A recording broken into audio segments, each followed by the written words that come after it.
Halo Sobat Muda, hari ini kita akan membahas tentang bagaimana membuat orang menyukai Anda. Di mana ini adalah aturan dalam hal menjaga hubungan baik dengan orang lain.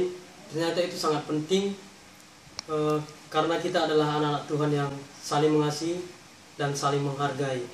Di mana di ayat Matius 22 ayat 39 mengatakan, dan hukum yang kedua yang sama dengan itu ialah kasihilah sesamamu manusia seperti dirimu sendiri. Ternyata sangat mengasihi orang lain itu adalah suatu kewajiban buat kita sebagai anak-anak muda yang baik, anak-anak muda yang begitu mengasihi Tuhan. Itu adalah tandanya kita mengasihi orang lain juga. Di mana di sini saya mau berbagi tentang 10 tips membuat banyak orang akan menyayangi kita, akan mengasihi kita karena kita juga mengasihi mereka. Dan 10 tips ini ada dituliskan oleh Lyndon Johnson. Dia adalah seorang perwira ternama di Perang Dunia Kedua, dan dia menuliskan 10 cara bagaimana kita harus terlihat menyenangkan. Karena itu sangatlah penting sebagai anak-anak muda Kristen agar kita selalu menjadi berkat bagi orang lain, dan kita akan selalu juga diberkati oleh Tuhan Yesus Kristus. Karena anak muda, sekalipun kita adalah orang yang sukses, orang sukses sekalipun tidak akan menjadi hebat ketika banyak orang tidak menyukainya.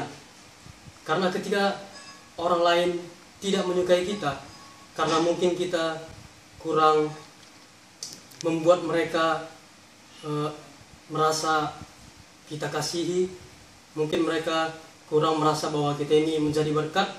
Sering sekali kita merasa bahwa kita sudah melakukan yang terbaik, ternyata belum.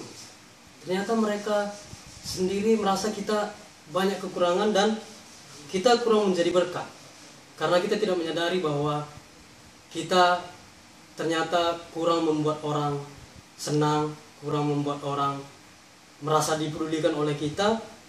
Oleh sebab itu, orang hebat itu akan disukai ketika dia menjaga hubungan yang baik terhadap siapapun itu, terhadap orang tua, terhadap teman-teman pendidikan, di kuliahan, di sekolah, maupun di pekerjaan sekaligus. Itu akan berdampak sangat besar. Dan orang kecil akan menjadi lebih mudah sukses karena mempunyai hubungan baik terhadap banyak orang. Mengapa seperti itu? Karena kesuksesan itu ternyata walaupun kita akan membangun sendiri, tapi ternyata harus ada yang mendukung kita. Karena kesuksesan kita tidak akan berarti kalau tidak ada orang-orang yang di samping kita. Kalau tidak ada orang di dunia ini. Coba bayangkan kalau hanya saya sendiri yang ada di dunia, walaupun saya akan menjadi presiden, siapa yang akan saya pimpin?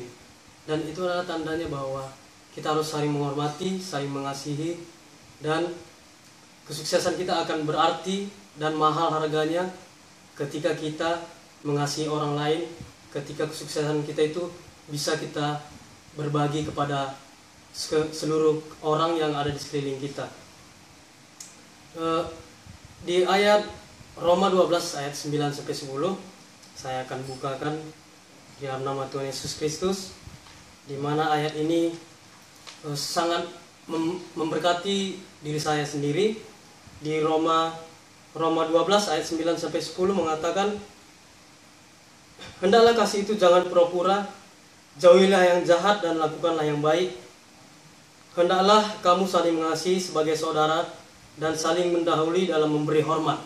Saya sangat terinspirasi oleh David G. Schwartz, di mana dia menuliskan buku, ada 10 cara untuk memberkati orang lain.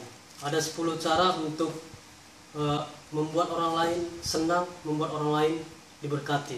Yang pertama adalah belajarlah mengingat nama. ketidakefisienan pada titik ini mungkin menunjukkan bahwa perhatian Anda kurang. Mungkin kita pernah berjumpa dengan orang lain dan kita berkenalan, tapi begitu jumpa 3 hari atau seminggu kemudian kita sudah lupa namanya. Dan itu membuat orang itu mungkin merasa bahwa kita ini kurang kurang perhatian gitu, kurang menjaga hubungan yang baik. Itu juga berdampak sangat besar. Dan yang kedua, jadilah orang yang menyenangkan sehingga Anda tidak menjadi kaku. Jadilah orang yang luas, dimana setiap kita bertemu, marilah kita menjadi orang yang menyenangkan, jangan kaku. Mari kita berbicara dengan perkataan-perkataan yang memberkati mereka. Dan yang ketiga, miliki sikap santai dan rileks sehingga Anda tidak mudah terganggu. Ketika kita rileks bersama orang lain, mungkin kita akan menjadi anak muda yang enak berteman, enak diajak ngobrol, enak diajak kemanapun, sehingga hubungan kita akan semakin baik dan lebih baik lagi dengan mereka. Dan mereka akan merasakan bahwa kita adalah benar-benar anak Tuhan. Dan yang keempat, jangan congkak.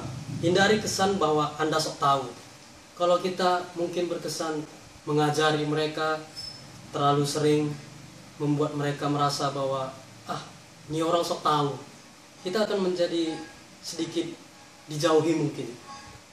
Jadi hindarilah rasa sok tahu, congkak, supaya kita itu terlihat sebagai teman yang bisa diajak menjadi sahabat. Dan yang kelima, kembangkan sifat menarik sehingga orang akan mendapat sesuatu yang bernilai dari pergaulan mereka dengan Anda. Sifat yang menarik itu mungkin contohnya bagaimana kita memberikan dukungan bagi mereka, memberikan sesuatu yang berarti buat mereka. Ketika mereka kesusahan, kita bisa ada untuk mereka. Karena sifat yang menarik itu ialah sifat yang bisa menyesuaikan diri dimanapun kita berada, bagaimana keadaan kita dengan mereka, kita harus bisa menyesuaikan diri.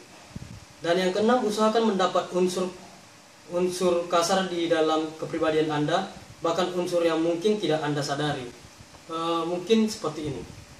Unsur kasar itu ialah kita harus tahu di mana kekurangan kita, sehingga kita bisa menjaga bahwa sewaktu kita berteman dengan sahabat-sahabat kita yang lain, kita bisa menjaga hubungan yang baik karena kita tahu di mana kelemahan kita dan kita tidak akan menunjukkan itu. Itulah yang sangat penting. Dan yang ketujuh, berusahalah secara tulus untuk memperbaiki setiap kesalahpahaman yang pernah Anda alami atau sedang alami. Buanglah keluhan Anda. Ya, setiap kali kita mungkin salah paham dengan teman-teman kita sering ngomel, kita langsung ini itu, kita langsung bilang kau yang salah, begini begitu. Marilah kita kurangi keluhan-keluhan kita terhadap orang lain. Marilah kita menyelesaikan kesalahpahaman itu, masalah-masalah itu dengan kepala yang dingin. Karena anak muda yang bersifat dewasa akan sangat dihargai oleh orang lain. Yang ke-8, biasakanlah menyukai orang hingga Anda belajar melakukannya secara sungguh-sungguh. Menyukai orang lain mungkin sangat penting, karena ketika kita menyukai orang lain, dia juga akan senang berteman dengan kita, sehingga kita bisa menjaga hubungan itu lebih baik. Dan yang ke-9, jangan pernah melewatkan kesempatan mengatakan selamat atas prestasi siapapun, atau menyatakan simpati akan penderitaan atau kekecewaan. Di saat teman kita berprestasi, mari kita tunjukkan pada mereka, kita akan memberikan selamat, kita support mereka untuk lebih berprestasi lagi. Ketika teman-teman kita dalam kesusahan, mari kita semangatkan mereka, kita buat menjadi kuat kembali, bangkit kembali untuk melakukan semuanya dan melewati semuanya apa yang mereka alami. Dan yang ke-10, Berikan kekuatan spiritual kepada orang, dan mereka akan memberikan kasih yang tulus kepada Anda. Kekuatan spiritual ini adalah sangat penting. Ketika kita mengasihi Tuhan, kita perlihatkanlah itu kepada orang lain, sehingga orang lain akan merasakan bahwa kita adalah anak-anak Tuhan yang memberkati mereka, dan mereka akan dengan tulus juga akan mengasihi kita. Ketika kita tulus mengasihi mereka, mendukung mereka, menyemangati mereka, mereka juga akan melakukan sebaliknya kepada kita. Dan sungguh sangat penting untuk menjadi orang yang disenangi, karena ketika kita disenangi, maka kita akan menjadi berkat dimanapun kita berada. Orang kecil menjadi lebih mudah sukses karena mempunyai hubungan baik terhadap banyak orang. Itulah pesan firman Tuhan hari ini. Terima kasih, Tuhan Yesus memberkati.